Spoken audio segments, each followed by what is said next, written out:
Hearing resumed. Mr. President.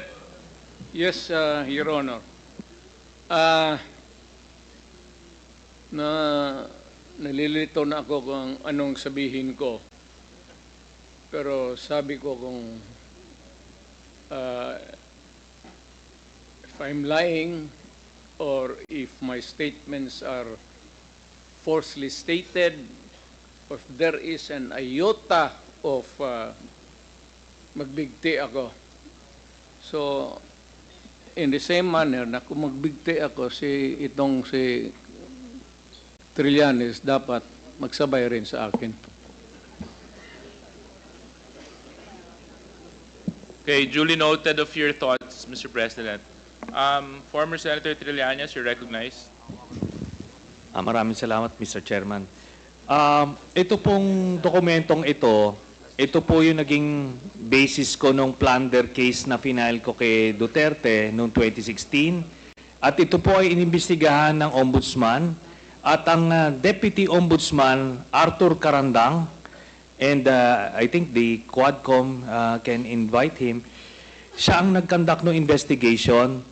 Humingi siya ng dokumento sa AMLAC at kinonfirm niya. And because of that, tinanggal ni Duterte si Deputy Ombudsman.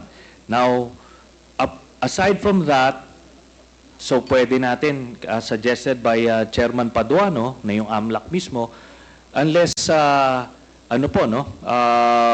since hindi naman na siya incumbent, ay pwedeng ma-access yun with the waiver. Pero we've been there before. Nagsabi na yan siya na magbibigay siya ng waiver. Puro bluff yan. Pero hindi. Kaya nga, mas maganda kung ma-draft na po natin yan ngayon para papirmahan niya yan dito. No? Para wala ng alibay. Pero ito po, I'll be presenting later on, Mr. Chairman, a video of his actual admission of these accounts. No? So, ito naman pong mga cheque na in-encash, in-extract lang namin from that long list.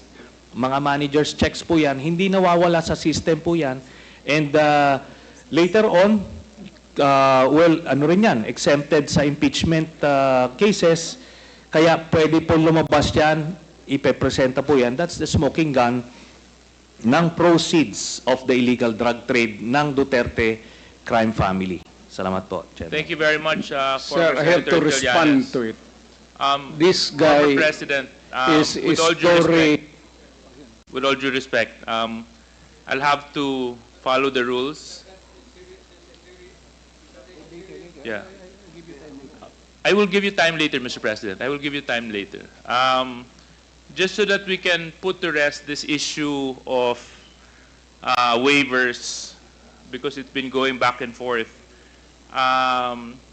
Will the former president be okay that if we draft the waiver now, that it be signed today instead of tomorrow? Will you be fine with that, Mr. President? Anong kapalit, sir? Hindi. Sampalin ko siya sa publiko. Hindi, wala naman. Ngayon na. Wala pong galunan. Mr. Chairman. I'll give you, sasampalin ko sa Mr. Chairman. Session suspended. Session suspended. Order,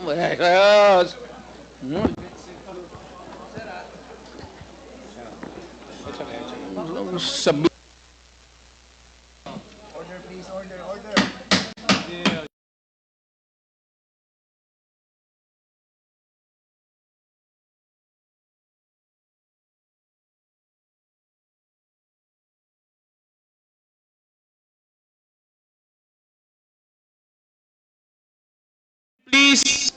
Please observe proper decorum. We are in a committee hearing. We have already stressed from the very beginning that the proper rules, decorum, will be implemented regardless of who you are. Regardless of who you are. We live by a set of rules in this committee, and those set of rules will be followed, and those set of rules will be implemented. If I may. Wait, session, it's still suspended. It's still suspended.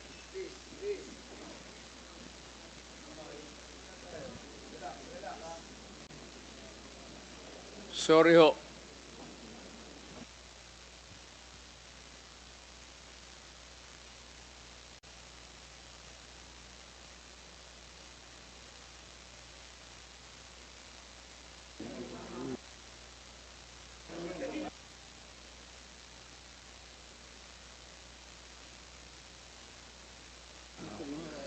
If I may, Mr. Chair.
The hearing is now resumed.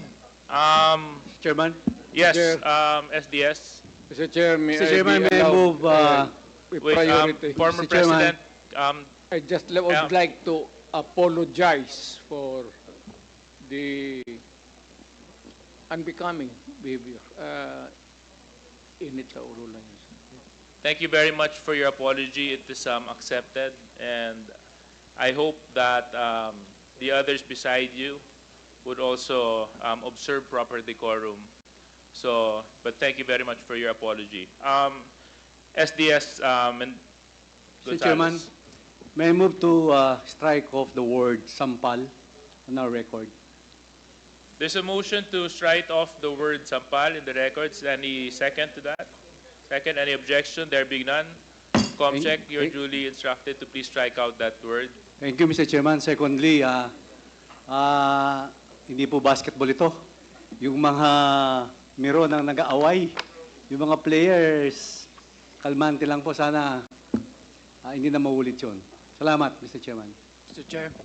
Mr. Chair. Thank you very much. Mr. Chair.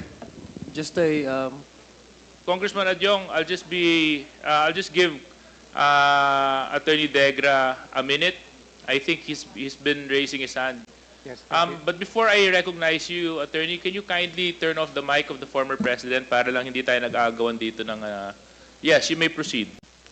Thank you, Mr. Chair. At the outset, I'm here among the resource persons because I was invited to be one of the resource persons, mainly, as mentioned earlier, as an item in the administrative matter to explain the circumstances of the two letters that we sent to the Quadcom on behalf of the President. So I am also not only a resource person here, but also acting as the legal counsel of the former President.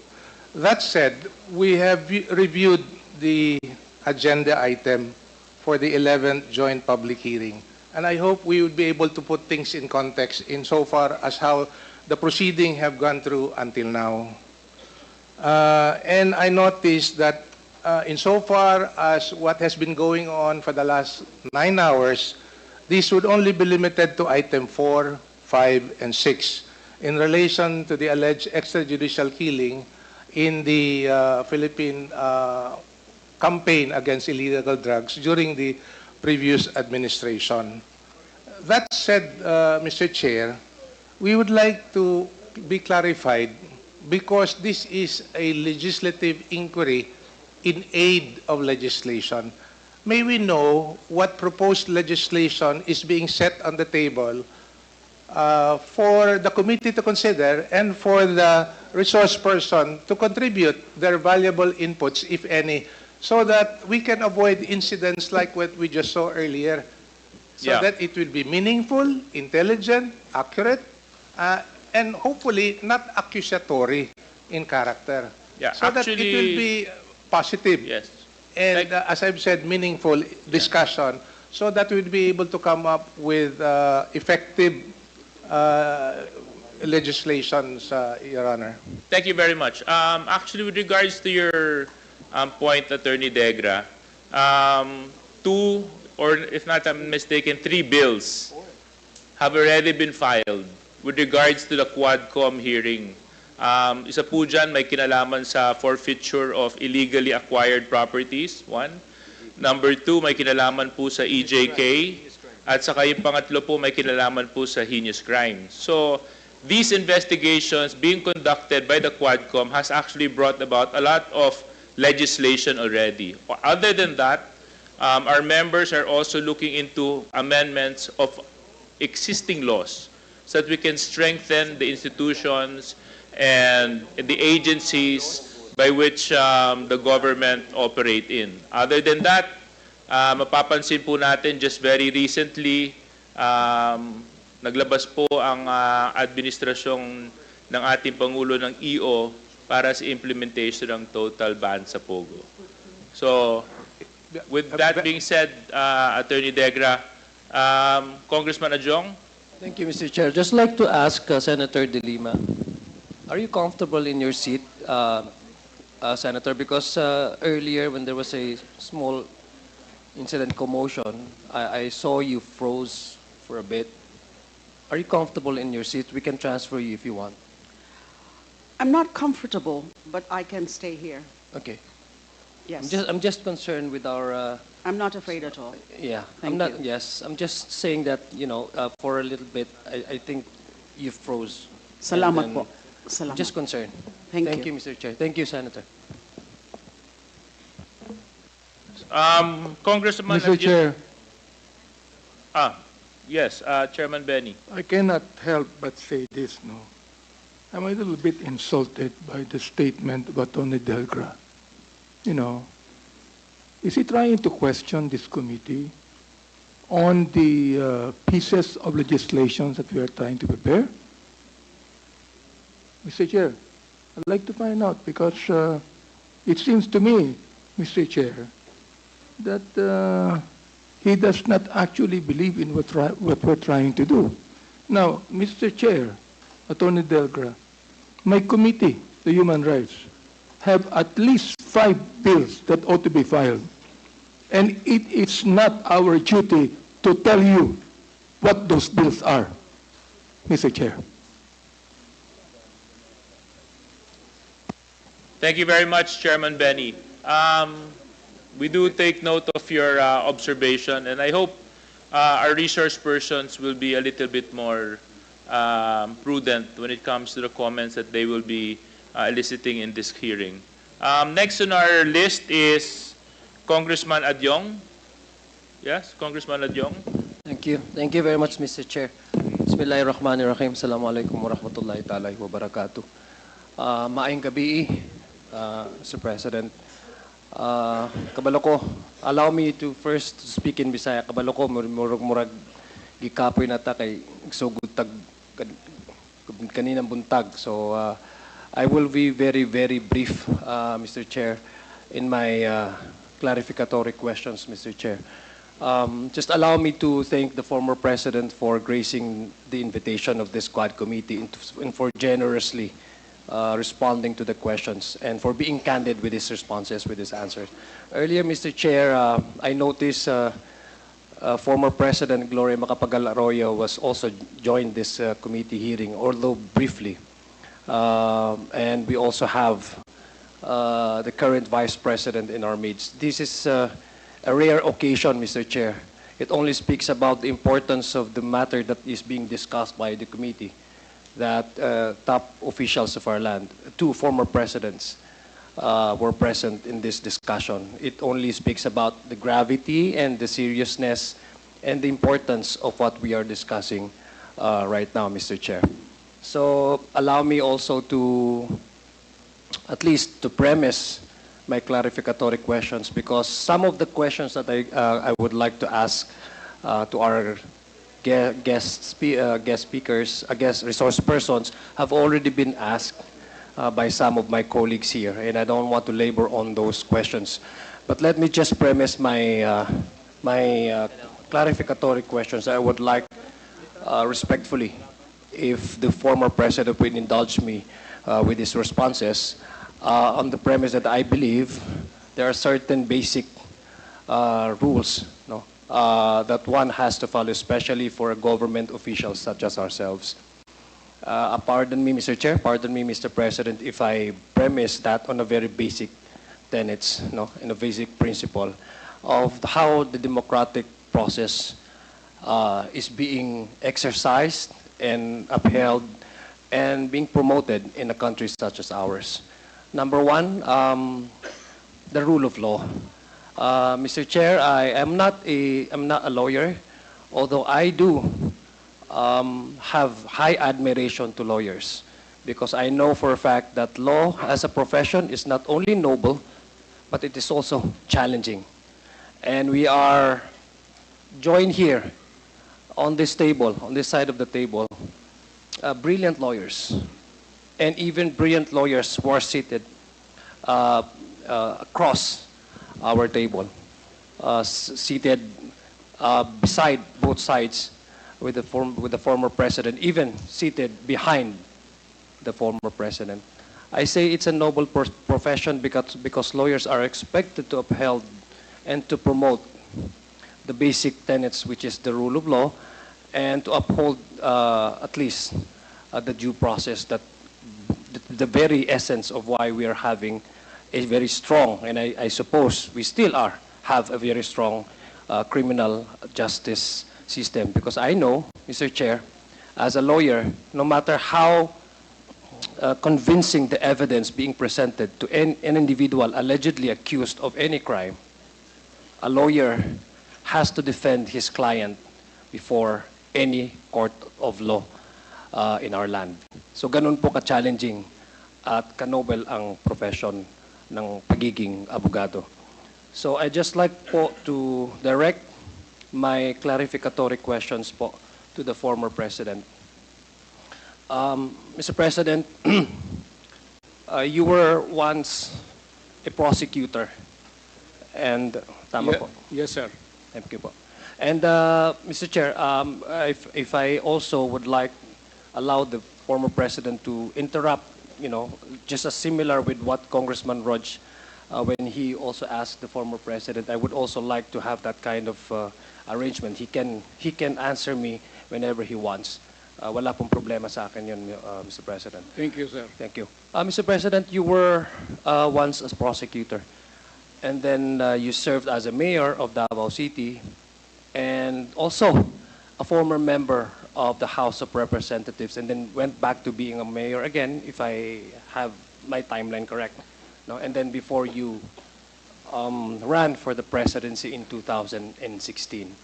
And I guess the reason why we invited you over to this committee hearing is also, apart from giving you your fair chance of responding to some of the allegations, Mr. Chairman, Mr. President, of some of those individuals who were, at some one way or the other, were part of the implementation of the war against drugs in your administration, namely Colonel Garma, Colonel Leonardo. These are the individuals who came out and then with affidavits that they have signed, alleged some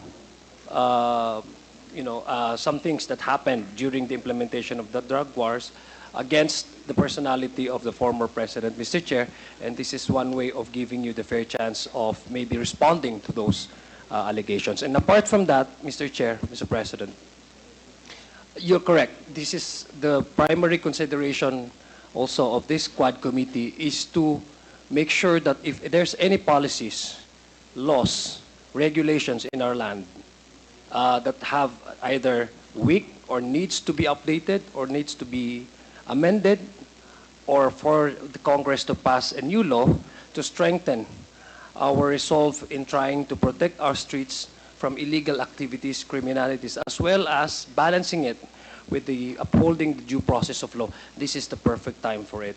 So again, I'd like to ask you, Mr. Chair, Mr. President, when you earlier admitted po na you were the ones who ordered the police, yung kill nga po, no? Sinabi niyo po. I presume you came from a position where, as a former prosecutor, there's something wrong with the criminal justice system in our country. I'd like to ask you, why po? I'm just curious po, no, Mr. Chair. Why did you? I don't know if that's an imposition on your part. Why did you have to go to length of ordering some policemen? Was there any wrong in terms of how our criminal legal justice system is being observed, practiced in this country? Yes, sir. The matters of detention, very limited kasi that's about, you have 9 hours, 18 hours, and then 34. Sir, mag-imbestiga ka ng kaso. Kung anong sabihin itong tao na ito, you have to go out and find out the truth. And it takes time. So, in the meantime, you cannot hang on to this guy because there are periods of detention prescribed by law. So, yan ang problema because if the lawyer comes talagang i-release mo yan, and by the time that you discover kung ano ang sinasabi niya, na totoo, ano at hindi, wala na sa stasyon. Release. Of course, the periods would depend on the gravity of the offense. 918, I think it's about 36 hours. That's the most. And, medyo kulang yan, sir. And usually, if there is a lawyer and there is a demand for the release because the law says that they can only be detained for that so many hours, wala talaga tayong magawa. And by the time ma-verified natin yung totoo o hindi, kung nagsasabi ng totoo, hindi pa wala pang abogado, when we find out the truth, pagbalik natin, wala na. And he is gone forever. So, we are left with so many cases na ganun ang nangyari, sir. Or even sometimes na you have to detain a person and he makes a confession. By the time that you discover really the truth, based on his confession, wala na siya dyan. Pag-discover may only to find out there are serious issues or criminal offenses committed, wala na siya. Because that's the law. So, talagang nakatali ang ng pulis, sir, ang kamay. Because matagal na kasi ito, sir. This is a 1935 revised penal code. Hindi na na-amend yan, sir. So yung periods of detention, wala yan. Hindi na na-amend yan. So it's an outmoded, not effective, no longer applicable to the present day reality. Kasi noon, sir, mga kriminal, pwede takbo, magsakay ng karabaw, o mga sakyanan. Ngayon, sir, wala, they can move fast with all the available vehicles at their hand. Okay. So we have to amend the laws of criminal procedure, pati the criminal law itself. Sir. Okay. Thank you very much, Mr. Chair. Now, Mr. Chair, with the kind indulgence yeah, of yes, Congressman Mr. Chair. Adjong, can I just, in relation to what he's trying to ask, I'd like to ask the former president, with due respect, Yes, sir. President. So you're telling us that the judicial system in this country is not that effective. You said it yourself. No, it's not effective. It has become insufficient. Insufficient, but you also said that it's not actually effective. Because if you're saying that, Mr. President, I'm kind of confused because you would be giving the authority to the ICC to come here and investigate. Because they were saying that the judicial system in this country is not effective. Yes. Mr. Chair. Therefore, I have to be frank. Therefore, you are giving the right Well, for the ICC to come and investigate. Are you doing that? I will tell them a different story. Because what you said when you were president was quite different Yeah. to what you're trying to say now as a private citizen. When you were president, you were saying that there's nothing wrong with the judicial system in this country, so that the ICC has no right whatsoever to investigate. But now as a private citizen, Mr. Chair, I'm kind of confused because right now you're telling me that the judicial system in this country is insufficient and ineffective. Therefore, you are giving the right for the ICC to come in and investigate. Mr. Chair. Civilian ako, sir. Iba naman yung presidente ako. That is a different story. Panahon-panahon lang yung lalabas sa bunganga mo. So therefore, Mr. President, just one question ulit, no? So are you trying to change your position now, being a private citizen, to what you said when you were president? In what manner, sir? As what you've said, that you were president then, now you're a private citizen. Because of that, you are able to say that the judicial system in this country is ineffective and insufficient, Mr. Chair. Not ineffective, insufficient. Insufficient talaga. Mr. President, I heard the word ineffective. I heard it. Yes, sir. That's why I repeated it when I said I have ineffective. I have big ears like you do, so I heard it, Mr. President.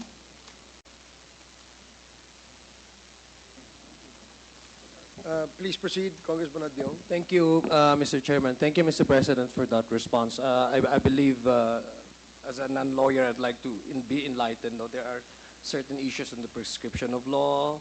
There are also, if I may be correct, I would be stand corrected if, for example, my interpretation of this is wrong, no? Pero there are certain crimes with corresponding penalties, no? In fact, we have the heinous crime, we have the petty crimes, etc. So I'd like to ask for the former president again and be elucidated. You said earlier that there's something probably weak in our criminal justice system. Am I correct in understanding your response? Yes. Marami. Yeah. Okay. So when you say there's something wrong or something weak in the implementation, what are we made to understand, Mr. Chair, that it's the policy or it's in the implementation of this? It's in the law itself, sir. Talagang yung 16 six periods of detention very insufficient, sir, at this time. Because yung revised penal code, sir, was, was made in 1935. Yung wala pa yung itong modern mga sakyanan. Now they can rob and as fast as they can in a jiffy and disappear. Yeah. Okay. Noon kasi, sir, yung mabagal. Wala Mr. Chair, masyadong sakyan. If I may humbly request the former president not to address this representation as sir, I'm not comfortable with that. Okay lang po sa akin na congressman, but just to... Oh, your honor na lang, sir. Thank you po. Please continue po, Mr. President, with your response. And you were saying about the outmodeled na po or outdated na po ang ating... Outmoded na talaga, sir. Even the periods of detention. Okay, thank you. We need to amend our criminal law and our procedure. Please continue po. Okay, thank you. Mr. Chair, I'd like also to ask the former president, no? Would you say that with the lack of, with the outmodeled na system na po ng criminal and legal justice system that we have, would you say that thank you. Just to catch up with the crimes, would it be okay to also engage in killing, supposedly or allegedly criminals in the streets? Yan ang problema. Yan ang problema. Because of the limitations imposed by law in detaining a person, pag pinapawalaan mo yan, alam mo, ang pulis, mas marunong yan sa kriminal. Alam nila na pag nanawala ito, sir, they would go back to either pickpocket or hold up. Kaya yung iba would result in the loose term salvaging. Okay. Pinapatay na lang nila, sir, para wala na silang problema because there would be criticism against them. Either pickpocket or hold up. Kaya yung iba would result in in the loose term, salvaging. Okay.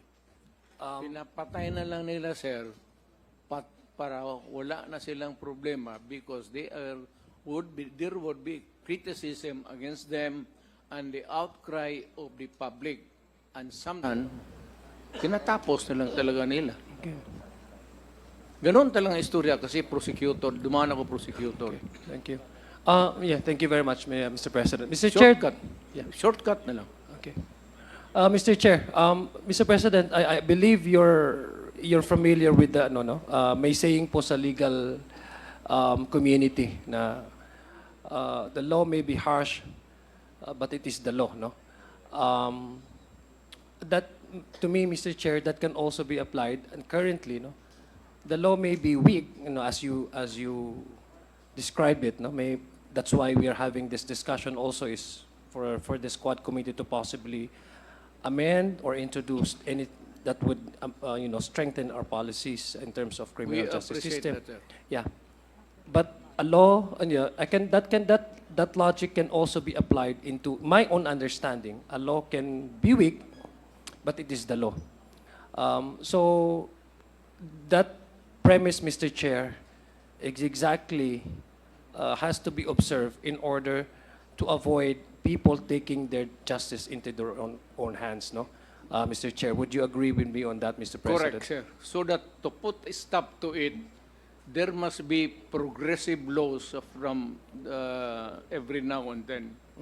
So it is duty of Congress to listen to the police and the law enforcement agencies involved so that malaman nila what corrective measures that they can legislate so that these things will not happen or will not be perpetuated by some. Okay, Mr. Chair, those killings that had happened in the previous years, no? Policemen who or ordinary citizens who have killed, no? Their, certain criminals, because the way you characterize it, Mr. Chair, Mr. President, is that rapists, kidnappers, I believe in 100% that nobody in this room would ever support those kinds of individuals, the way you characterize them. Now, those, let's say, policemen, kasi the topic really is yung pag-order nyo po, no? Sa mga, ang sinabi nyo, you admitted na, by policy, you feel that you are responsible. But on the specific cases, sabi nyo, you are not bound legally to respond to those criminal cases individually, but the policy direction, you claim to be responsible and you take full responsibility in that. Now, those policemen who have, let's say, palagay po natin, who has implemented po, no, yung pagpatay po ng mga criminals in the streets. Would that be also, Mr. Chair, for me, help me understand po, Mr. President, Yes, would sir. that also fall under the category of taking the laws into their own hands? Because No, that's sir. precisely why we are avoiding those. I hope you would understand me po, Mr. President, because I came from a community, and I know fully that you understand this. I came from a community where there's a cycle of violence, that people tend to take justice into their own hands. Alam niyo po yan, yung Correct, Lido. sir. And I, for one, would like to strengthen our criminal legal justice system in order to avoid and put a stop to the cycle of violence.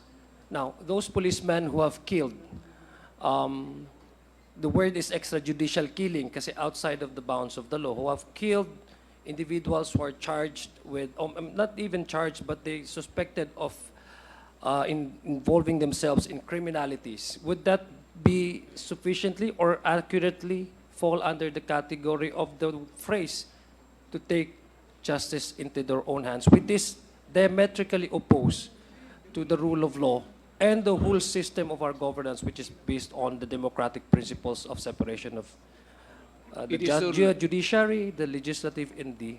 It is always unlawful. I'm sorry po? Mali talaga. It's unlawful. Not lawful. Outside of a judicial pronouncement that you are Pero wala na tayong death penalty ngayon. That's the problem. Yeah. Okay, so what you're saying po, it is unlawful to kill outside of the bounds of the law. Is that what the former president is saying to the committee? Kasi my question po is, my question po, Mr. President, Mr. Chairman, on the legal maxim that, you know, the law may be harsh or the law may be weak, no?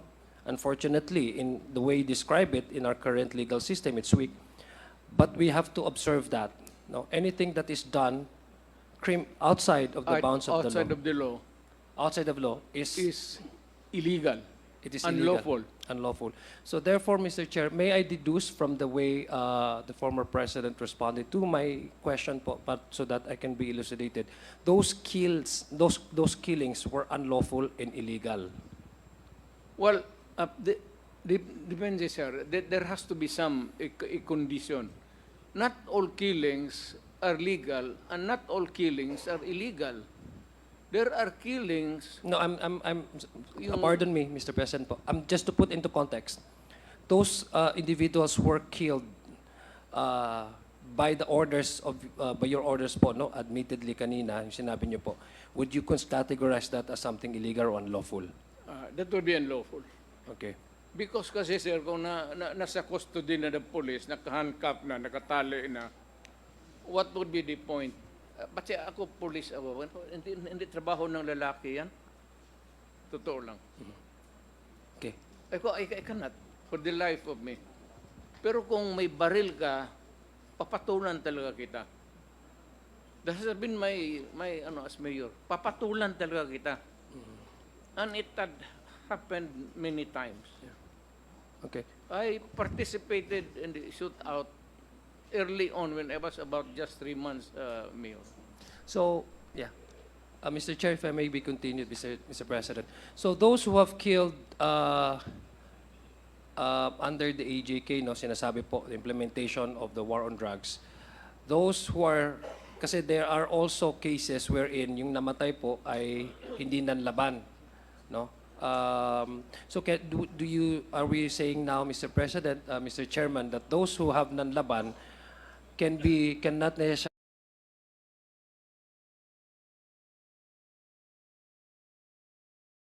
namatay, can they also be considered as not illegal, Then, Mr. Chair?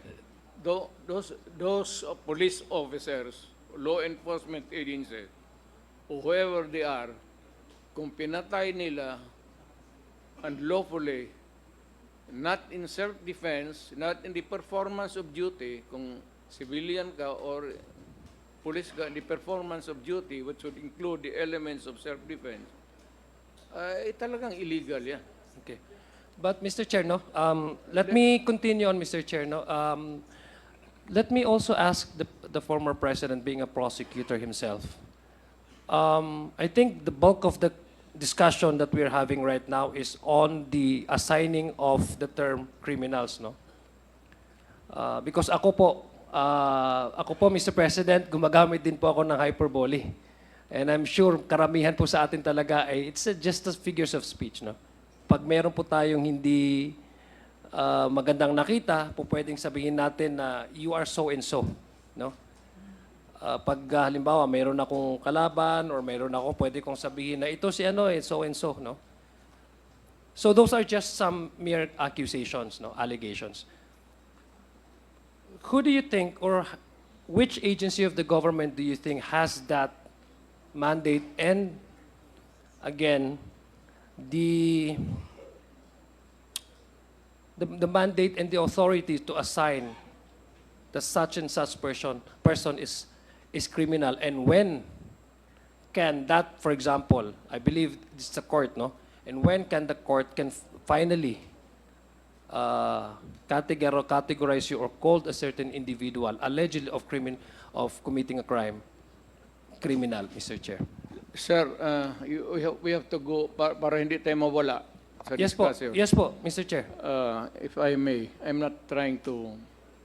Alam mo, sir, we have to start with the elementary thing. The law enforcement starts with the police. So he goes out there enforces the law. If there is a violation, he makes the arrest. If there is an arrest made and there is a resistance, no person na inaaresto niya and talaga nakita niya na it is a very serious one, the police, the trabaho of the police is not only to say that I am a police, that you are under arrest, but the police has to overcome the resistance physically. If there is a resistance, bugbugin na niya o anong para madala niya sa estasyon pagkalumaban and book him for the crime that the guy committed. Kasi pag lumaban yan, magsuntukan talaga, minsan nababatuta. And the police is right in making that arrest if there is a resistance. This is not to defend the police. Pero kung sila mismo, naalanganin na sila, o yung may raid, tapos may baril, hindi na kailangan sila magtanong ng ano, walang kaseremonya yan. It's either we say, you surrender, raid ito, at may maling galaw, the slightest move on the hand, even if it is equivocal kung ano ang dinudukot niya, basta may baril, the police can kill the person. Okay. Oh, Yeah. Thank you. Thank you very much for that, Mr. President, Mr. Chairman.